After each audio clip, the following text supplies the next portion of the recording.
ها دا یو ورور سوال کړی دی چې موږ څه پیسې را جمع کړي دي او په کلي کې یو غریبه کورنۍ د هغوی له پې کور جوړو. اوس هغه زنانه وایي چې خاونې نشتي بچي دي، وایي چې دغه پیسې موږ له راکوي او موږ پې ځان له په ښار کې یو کور په کرایي نیسو، پیسې موږ له راکوي.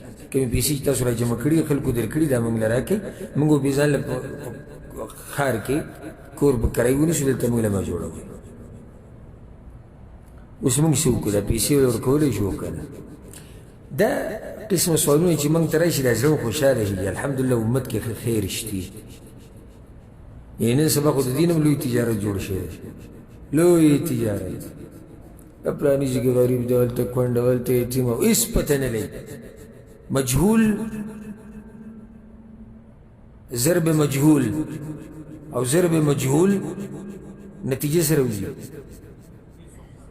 هر څه مجهول، هر څه مجهول، هېڅ پته یې نه لګي. دې وروڼو پیسې را جمع کړي دي دې کورنۍ دپاره، کور وله جوړوي. هغه زنانه ورته وایي ما له کور مه جوړوئ، زه ښار کې ځان له کور په کرایي نیسم، دا پیسې ما له راکړي کومې چې تاسو د کور جوړولو دپاره راغستې.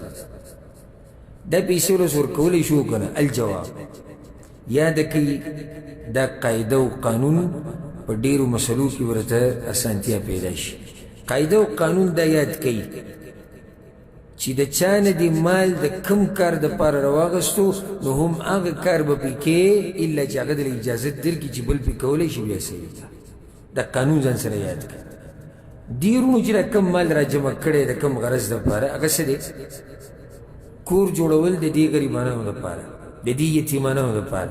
اصل اوس دا دی چې دې باندې به کور جوړېږي او که چېرته دغه کور والا ماشومانان یا زنانه یا بل مشري وایي چې موږ کور نه جوړوو، موږ کرایي باندې کور الو په ښار کې، نو بیا به دې متبرعینو ته واپس کېږي چې د چا نه پیسې اخیستې دي. هغوی ته به وایي چې بهی مسله داسې ده، ستاسو اجازه شتي او که نه؟ ځکه چې هغوی یو خاص مقصد دپاره ورکړی، همدقې کې به یې لګوي، د الله نه به یېرېږي، صرف په حقه کې لګي. نو که هغوی ووایي چې هېڅ خبره نه ده، موږ دې غریبانانو له ورکړي دي، بیا هېڅ خبره نه ده، ورکړئ.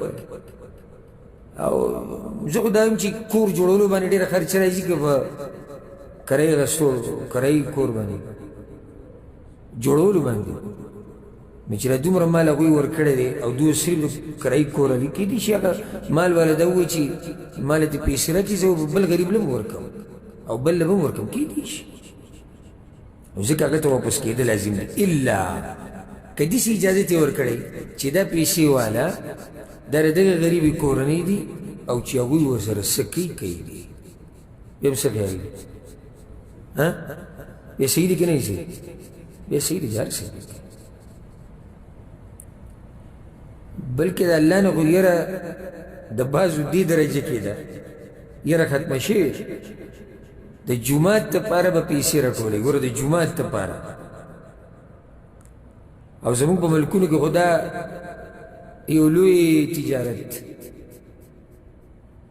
بله ورځ یو ویډیو مې وکته، چې یو کس یې راټینګ کړی دی او ګیره دې کار له پرېښودې ده. ځکه دا بعض وایي ګیرې ته وګوره، وی غلا ته وګوره.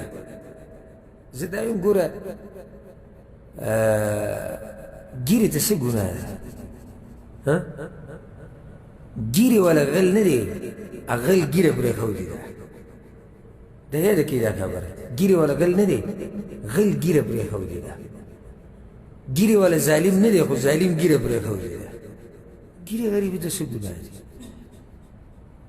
نو هغه یې رانیولی دی، نو هغه ظالم ځان سره ماشومانان چې د په کرایي یې رانیولي دي او جعلي یو دغه یې جوړ کړی دی او په ګاډي سپیکر لګولی دی او یې چانده ده او جومات. نه کسان به یکدم ورشي، نو د ځوان زامن دي راټینګې کوي، د جومات څه نوم دی ته چې ونه چانده وړي، هغه ته را جومات نوم نه وي.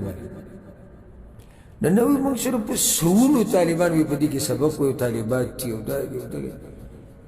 ماشوم چې راونیسي نو هغه وایي چې د په دې اتیا ریاله که 100 روپۍ ده، اتیا روپۍ که 100 روپۍ، وایي په دې باندې دی موږ دله پیسې راټولوو.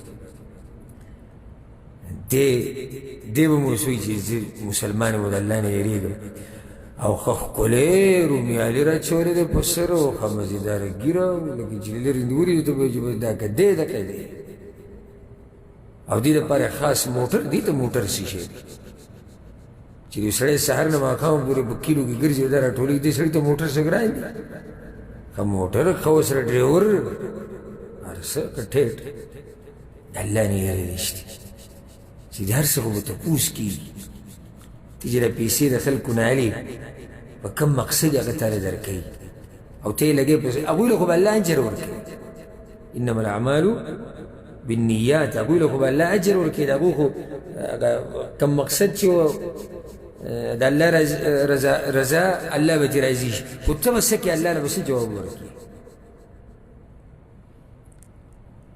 نو بعض پکې څه کې د جومات لپاره او پیسې راټولې کړي او په هغې کې به پکې ځان له ګاډی هم والي لکه ولې دا ګاډی وایي موږ چې به دې چاندو پسې ګرځو بې دغه پسې د هغې ګاډی شو نو صحیح شو خو آیا تا متبرعینو ته داسې ویلي چې په دې به مونږ ګاډي الو په دې به مونږ کور جوړو په دې به مونږ دا که صرف جومات ته ورته یاد کړی او هغه صرف جومات له در کړي نو بیا خو به صرف په جومات کې لګي او که هغه دا ویلي چې د جومات په خدمت کې در کوم هر هغه کار چې د جومات خدمت پې کېږي وکړه نو بیا صحیح نو د الله نه یره د الله نه یره پکار ده دا خبرې ګوره وړې نه دي دا ډېرې ګټې خبرې دي